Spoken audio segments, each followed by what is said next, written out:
Yay! So for those of you who don't know, those of you who don't have kids perhaps, have not seen this movie, it's called Encanto. It's written by the same gentleman who wrote Hamilton. And the music for it is. And it's a story of this girl in a Colombian village whose everyone in her family is magical, has special magic powers except her. And this song about the one who had to be perfect and created these perfect symmetrical rows of flowers all the time. And when she got angry, she created something prickly. And it was finally a breakthrough of understanding that you don't have to be perfect. And for the title character, but for the lead character, Mirabel, she discovered that she could just be without any of these so-called special magical powers, but still had value and worth. So the story, while it's a children's story, and I've watched it at least 10 times this week, is powerful because it is a story of personal empowerment, understanding that we all have gifts. We all have gifts, and they don't have to be perfect to be seen. We all have gifts, and we all face their life, their village, their casa is not whole. It's cracking and it's troubled, and they need to show up for it. The key to an abundant life, the key to prosperity, the key to living in that is to meeting limited circumstances with unlimited thoughts. It's from Marianne Williamson. And that quote is the essence of what we're talking about in the Absolute Abundance courses I teach, and what I am here to teach, because it's mine to know. It's mine to know that I am not a flawed, broken individual. I am a magnificent expression of the divine, like I said at the beginning and prayed with us all. And that coming into my own understanding of that strength, that power, that truth is why I teach abundance. Because we teach here, and I heard it when I walked into a Unity church for the first time and a New Thought teachings, and understood that the universe, the divine, God, Spirit, whatever you want to call it, is constantly showering good and abundance upon us. That the only thing that is blocking it is our own belief that we're not worthy. So if you're experiencing lack in any area of your life, and I'm pointing all those fingers right back at me too, experiencing struggle, experiencing pain, it's because you're not accepting the inherent good that you are and the inherent good that God is showering upon you right here and right now. And the only reason I teach these courses over and over again is because I constantly need to remind myself of that lesson. Fading in and out. I promise the new microphones are coming soon. For those of you who, speaking of abundance, for those of you who donated for our new microphones, they are behind this wall right here and just waiting for the antennas. We're waiting for the antennas to get here and get put up so that we can experience them. Let's affirm together that all good is unfolding in perfect divine order. But the new microphones are here. Thank you for all who gave to them. And those moments when we think we have to do something to be worthy of the good is what keeps us stuck in the pain of the past. I teach abundance differently, though, because I've had to come into this understanding of what abundance is. Sometimes when I first started in Unity, they were teaching prosperity classes. It was the 4 T's classes, or there was another one that had prosperity in the name. And for prosperity, for me, always means money. But I decided to create it and talk about it and teach it this way, about abundance. Because abundance for me, is about the free flow of ideas and an effortless way of life. Now, that doesn't mean we don't work. That doesn't mean we don't have things to do. But effortless means we're in the flow of life, right? We're letting life take us somewhere. And that abundance includes, but is not limited to, vibrant health. I came into Unity because I needed healing, physical healing. In the middle of the AIDS crisis, I needed to understand this teaching. And now, 34 years later, I stand here very healthy indeed because of the abundance and the prosperity teachings of Unity and New Thought. Fulfilling relationships. Yeah, that's a one. Anyone have an issue with, even when we're married, fulfilling relationships in our romantic relationships, in our interpersonal relationships, in our family relationships? Can all of your relationships be fulfilling? They can. Do we want to set that as one of our abundance goals? I do, right? Fulfilling relationships. Work you love. I mean, I say it all the time. I love my job. I get to work with these amazingly talented musicians, singers. I get to work with each and every one of you. I do about 6 or 7 counseling sessions here a week, individual counseling sessions. Every one of them blesses me. Every one of them lifts me. Every one of them fulfills me. That is such a gift. Yeah, like every job, there are things I don't want to do. I don't want to do the spreadsheets, right? But it's part of the job, right? And so we do it. But the work I love, I get to do. And that's available for all of us, even if it's not what pays you. But you can do work with love so that the work you do becomes the work you love. Financial freedom. Yeah, we wouldn't all be here without money. Okay, we wouldn't be sitting in this beautiful building. We wouldn't be affirming the new microphones. We wouldn't be listening to this amazing band with all the instruments and all of the financial resources it takes for us to sit here on Sunday, ostensibly for free, right? As the quote from Gandhi, it takes a lot of money to keep Gandhi in poverty. Right? So it takes a lot of financial resources, and we affirm it and know that there is no limit to what can come. And that can apply in your personal life too. There is unlimited resources. Life is not a zero-sum game. Right? Do we get that? If we claim our good, our financial support and prosperity, we're not taking it from somewhere else, not taking it from someone else. We're claiming what is ours, and the universe has no lack. It will supply as we believe we should get supplied. And this one I've added this year, leisure time. Right? Because we cannot claim abundance if all we're doing is working all the time and having no time to sit and relax. Now, I just did a glance from a couple who just got back from 3 weeks in Hawaii. So they got that one down. I want to claim some of that now. All right. So yes, the 3 weeks, the 1 week, just the time to take, like I did last week, the week before last now, 4 days in a retreat, 4 days taking care of myself. That's leisure time. That's soul-filling time. And it's important to be on our abundance list.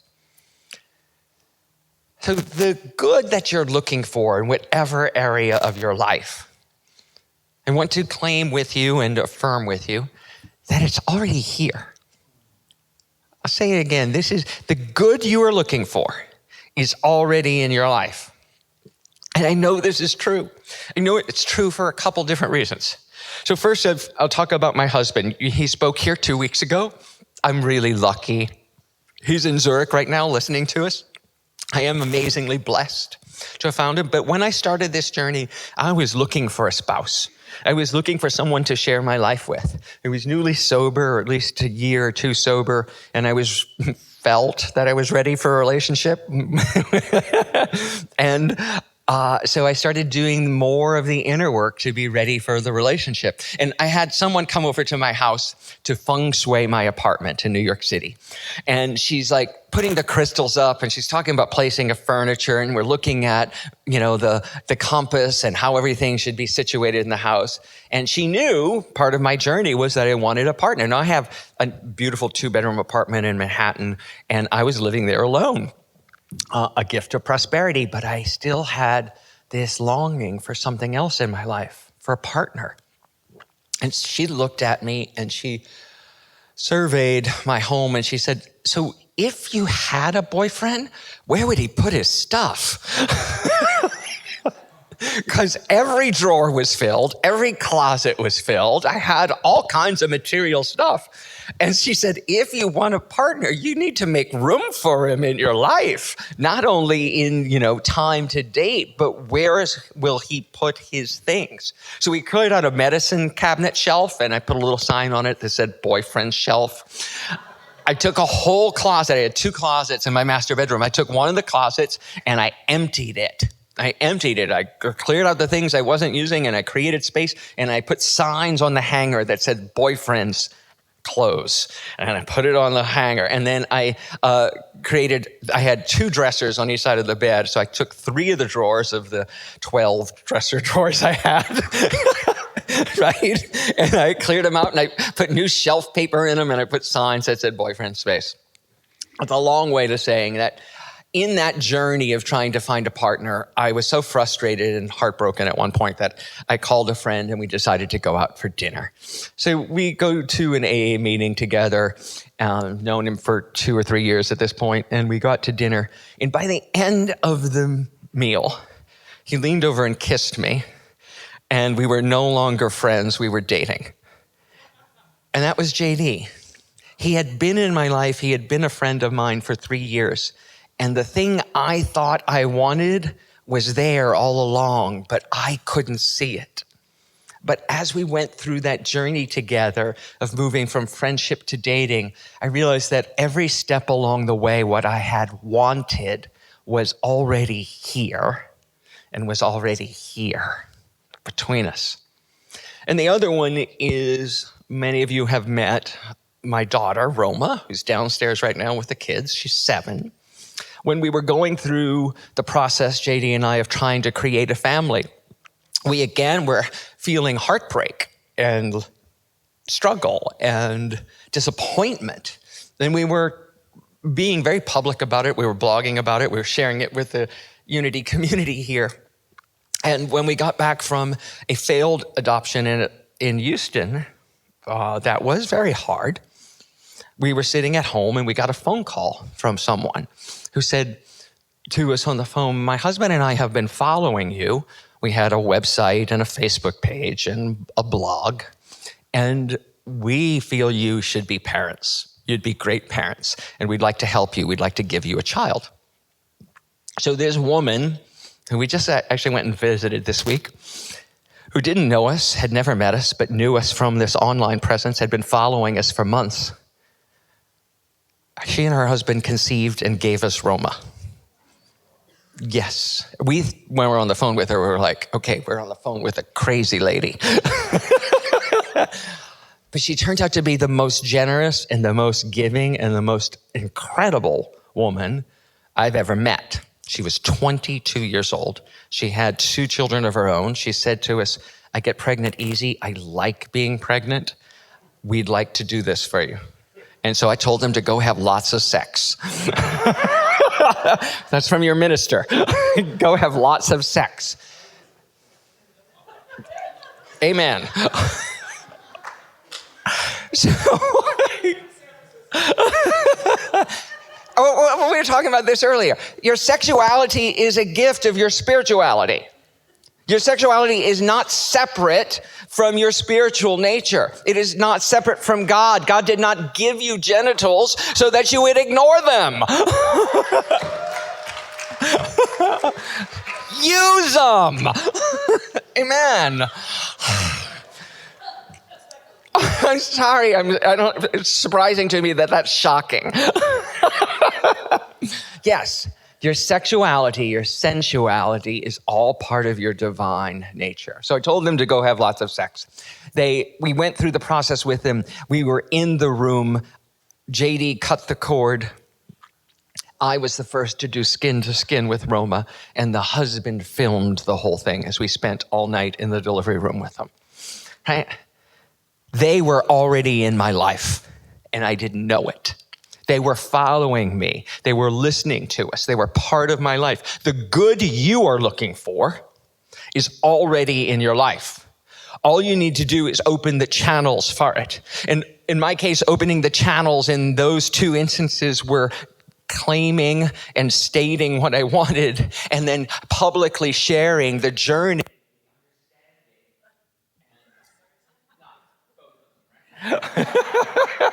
We really need the new microphones, right? Is this working? Okay. Well, online can't hear me, so I have to be honoring all the people online. So I know you guys can hear me because I can project. Now we can hear me on this one, right? Okay, so I'll just keep both in my hands. There's abundance for you too. Okay? We have more than one way to do this, and I want to make sure that our online people are honored. So, where was I? Yeah, sex. Marty wants sex. So, they had lots of sex. We have the abundance in our lives because I was open to it. And in that whole process, not working. Yeah. I certainly had my dark nights of the soul where I had lost faith, but I surrounded myself with this community and these people who allowed me to know that truth. In one of those dark moments in the adoption process, we were swindled. We were swindled by someone who needed the money. And I was in the moment of pain where we had paid for a mother who pulled out, and we felt manipulated and used. And a good friend, another minister, reminded me that good given in the world is never lost. It only comes back to you, right? It doesn't matter that it doesn't come back from where you gave the good. It is not an excuse to withhold giving because you've been burnt once.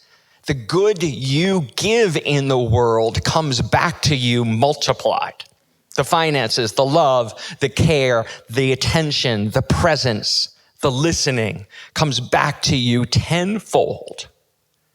So because we gave and we loved and we let go of the resentment, we were blessed beyond our understanding when someone gave us a gift that we found impossible to even comprehend. Blew my mind wide open. That's abundance, folks. That's what the universe has in store for you as you let go, as you open yourself, and as you give more and more and more. And in this process, I wrote it down because I was like, how do we do this as human beings on this journey? How do we create? And in the process of creating these courses and with interaction with all of you, again, the blessings in my life is each and every one of you, we nailed them down. We wrote it out to try to understand the structure. And the first is to name and claim your good. I will have a partner. I will have enriching and fulfilling relationships. I have all the financial resources I need. Those affirmations are not about the future. They're about here and now because what the good you're looking for is right here. It's already in your life. So you name and you claim your good. You take concrete steps towards it. You just don't sit there and go, okay, I am abundant, I am abundant, I am abundant. There's nothing wrong with that, but it's not going to get you where you need to go. You need to go to the job interview. You need to join the choir. You need to put out a blog. You need to fill out a job application. You need to take whatever concrete steps you need to do to fulfill your dream. and you need to share your journey. If I hadn't been blogging, if we hadn't had a Facebook page, Sandra, our dear friend, Roma's birth mom, may never have known our desire. If you don't share it, you are limiting the ways your good can come to you. And I give this one with a caveat. Do not put your pearls before swine, right? The scriptural, ding, ding. there's a God moment happening right here in the front row with somebody's phone. And it's a reminder that do not put your pearls before swine is a scriptural attestation to Jesus. But I don't know who really first said it. It doesn't matter. What it means to me is that you do not share what will be trampled. You do not share which will not be honored. So carefully and thoughtfully, you put out your truth. And the ones who want to deride it, you don't pay them any attention. You don't have to answer or respond. You just let them go like a train passing through the station. Goodbye. Thanks for sharing. Because the ones who will support you, who will honor you, and will join with you in manifesting your good are the ones you need to enroll. It took a village for us. It takes a village for us to be a family. There are people helping downstairs. Joshua may bomb us at any second here in the sanctuary, right? All those things because it takes more than one of us for all this to happen. Share your journey and share the story of it. It's important. And most importantly is to be open to how it will show up. And I love this saying, if it shows up different than you envisioned and different than you called for, it's most likely a sign that it's from spirit and not from your ego. Because our ego will say, well, I need a partner and they need to look like this and they need to make this much money and they need to be this age to this age, or I need a job and it has to provide me all of this. And we have this criteria all set out based on what we've experienced and known before, which is limiting. We can't see what we don't know. We cannot see what we haven't experienced. And so when you can be open to how it will show up, people call you and give you a child, right? When you can be open to how it will show up, people will show up with a job for you or money for you that you did not even expect. We got a call 3 weeks ago, David and I in the office, an email from someone trying to find out if we were the church that used to be on Push Street because someone left us $40,000 in their will. Yes, right? Someone I've never met. There's only one person I know in this community right now that knew this person when they attended some 20 years ago, but we remain in their will. Because we are open to receiving, and my favorite affirmation, I expect unexpected income.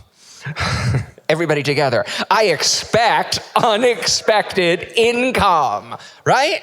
Absolutely. Because when we shift our understanding that our financial resources come from a job or an employer or a pension or Social Security and the government, we tie ourselves to the whims of that organization, that culture, that understanding. No one can take away your good. No one can take away your financial good, your spiritual good, your emotional good. No one can take away your love. Even if they seem to trample on your love, it comes back to you pushed down and multiplied. It comes back to you without limitation and lack if you are open to how you will receive it. The first thing is to let yourself be loved. To let yourself be seen, to let yourself soar. And the way to do that is to forgive. Maya Angelou has this quote, which I shared with you a couple weeks ago. To forgive is the greatest gift you can give yourself. Forgive everyone. My journey of forgiving had to forgive my past lovers, my past lover who OD'd, my past lovers who cheated on me, my past lovers, including myself, who cheated on me, right? To forgive the woman who I believe swindled us. To forgive, knowing that she was doing what she had to do to survive, and that I've got more than enough, right? That no one can take from me anything. I can give, and I can forgive, to give for my highest good. I can forgive everyone, my father, my mother. We are at peace because I have taken the time to have the conversations and work with them, to talk to them, to fight with them, to love them.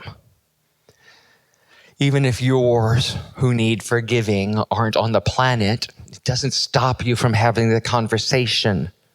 It doesn't stop you from doing the work, because you're the one carrying the resentment.